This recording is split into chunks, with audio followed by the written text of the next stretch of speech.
വൃക്കരോഗം നിലംപരിശാക്കി കളഞ്ഞ ഒരു 5 കുടുംബത്തിന്റെ ദൈനചിത്രമാണ് മലയാളം ന്യൂസിൽ ഇനി. മാറാക്കര പിലാത്തറ 12-ാം വാർഡിൽ മച്ചിങ്ങൽത്തൊടി ശശീന്ദ്രനും ഭാര്യയും 3 മക്കളും രോഗത്തിനോടും ഇല്ലായ്മയോടും പടപൊരുതാൻ തുടങ്ങിയിട്ട് വർഷങ്ങൾ കഴിഞ്ഞു. നിലംപൊത്താറായി വീട്ടിൽ കഴിയുന്ന കുടുംബം സ്വമനസ്സുകളുടെ സഹായം തേടുന്നു.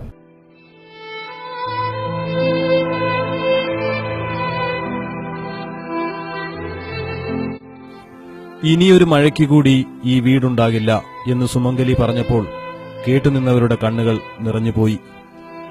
അതെ, വിധിയുടെ പരീക്ഷണശാലയിൽ ഇരുവൃക്കകളും തകരാറിലായ പിലാത്ര ശശീന്ദ്രന്റെ വീടാണിത്.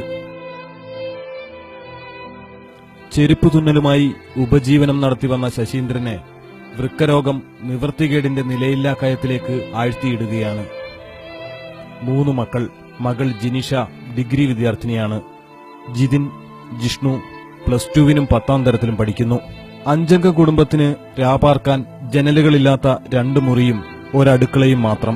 പഠന സമയത്തിനു ശേഷം ജിതിൻ അമ്മയ്ക്കൊപ്പം വീട്ടുജോലിക്കായി പോകുന്നതാണ് ഈ വീട്ടിലെ ഏക വരുമാന മാർഗം. 5 പേരുടെ 2 നേരത്തെ ആഹാരത്തിന് പോലും ഈ വരുമാനം തികയുന്നില്ല. പോരാത്തതിന് ആഴ്ചതോറുമുള്ള മെഡിക്കൽ കോളേജ് യാത്രയും മരുന്നിന്റെ ഭീമമായ ചെലവും ഈ കുടുംബത്തെ ഇല്ലാതാക്കിക്കൊണ്ടിരിക്കുകയാണ്. പണിയെടുക്കാനും കഴിയില്ല. ഞാനും എൻ്റെ മോനും ഉച്ചയ്ക്ക് ശേഷം പണിക്ക് പോകുന്നു. രാവിലെ പഠിക്കാനും പോകുന്നു.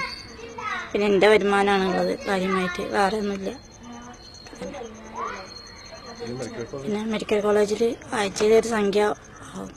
സഹജീവികളായ നാം ഇവരെ സഹായിക്കേണ്ടതുണ്ട്. നാളെ ആർക്കും വന്നേക്കാവുന്ന ഈ അവസ്ഥയെ നാം ഗൗരവമായി കണ്ട് ഇവരെ ഈ വിധിയിൽ നിന്നും രക്ഷിക്കേണ്ടിയിരിക്കുന്നു.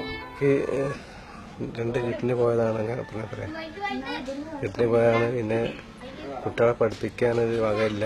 വീടിൻ്റെ അവസ്ഥ എങ്ങനെയാണ്, പൊളിഞ്ഞിടാൻ അയക്കുന്നത്. ചികിത്സയ്ക്ക് സംഖ്യ വേണം, ഇങ്ങനെ ഓപ്പറേഷൻ വേണം. അത് പിന്നെ പെണ്ണുങ്ങൾ പണിക്ക് പോയിട്ടാണ് ഇപ്പോഴത്തെ ജീവിതം. ഓരോ ജീവനും ജീവിതവും ഏറെ വിലപിടിച്ചതാണ് എന്ന് നാം മനസ്സിലാക്കുന്നിടത്തോളം കാലം അത് നമ്മുടെ കടമയാണ്. News desk, Malayalam television.